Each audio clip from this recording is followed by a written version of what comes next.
Good morning mga katalakera! Ayan, nag-exercise po tayo for the health. Hindi ba akong boses binata? Charot.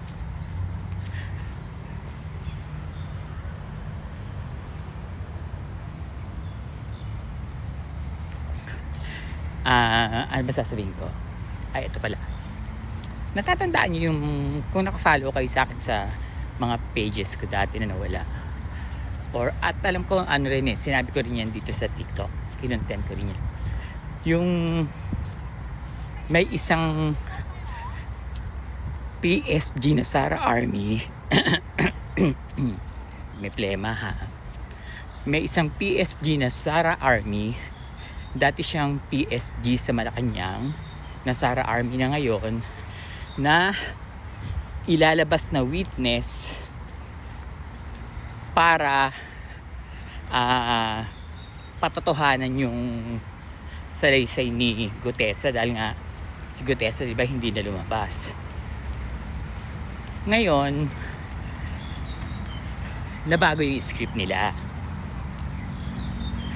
Ang ginawa nila, kasi alam kong nakamata sila sa ano ko sa mga post ko, alam ko yan.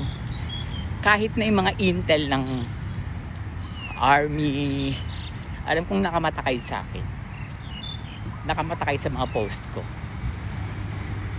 Ang ginawa nila, dahil si Gutesa sa totoong buhay wala na, tumakas na, tumakbo, nagtatago, kaya hindi nila maisa sa katuparan yung sinasabi kong isang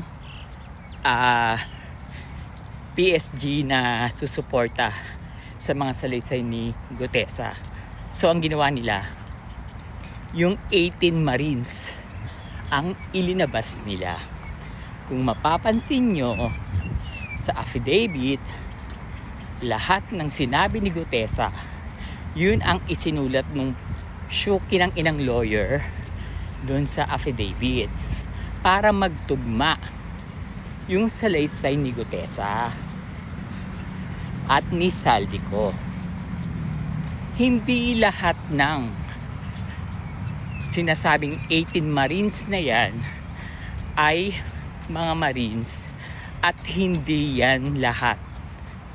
Meron dyan isa na tao ni Saldico, pero yung iba mga Sara Army na yan.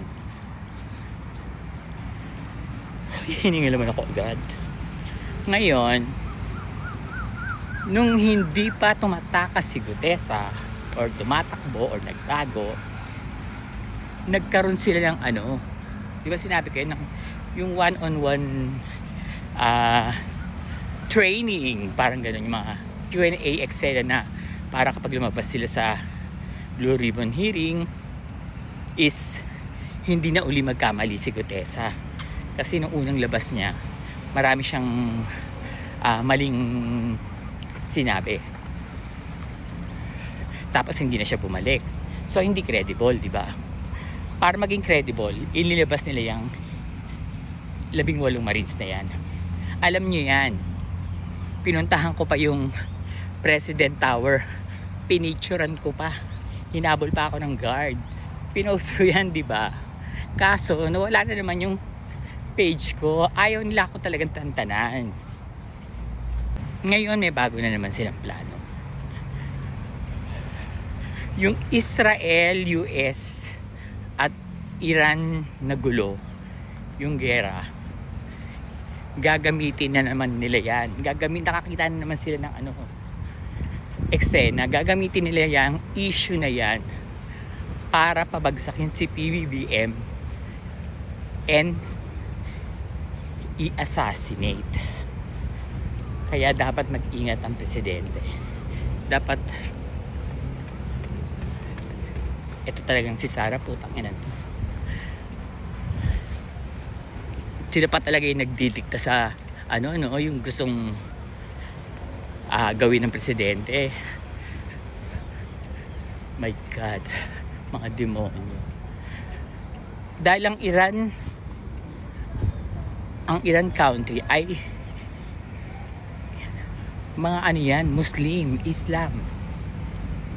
Kapag kumampi, nagsumight si PBBM sa US-Israel, yan yung gagawin nilang nilasara na ano, na eksena para batikusin si BBM. And ang eksena is meron siya kasing mga Sara Army na Muslim na yung natatandaan nyo ba yung ano, yung mga report ko nung rallies na mga extremist, mga Islam, mga terorista Muslim na binayaran nila na magpapasabog sa Malacanang. Hindi yun natuloy kasi napaghandaan yung barikada, dahil rin-report ko rin yan kay John Vic. Nagulat sila na wala silang mapapwedeng pasukan, diba? Super nakabarikada, ang daming pulis. So hindi natupad yon. Ngayon nila yun gagawin. Ang dahil magiging eksena dyan is dahil Muslim yung nagpapumatay, Muslim yung nanggulo. Ang magiging dahilan dyan is kasi Muslim siya, nagalit siya sa presidente, kaya niya yung ginawa. Pero ang totoo, planado yan.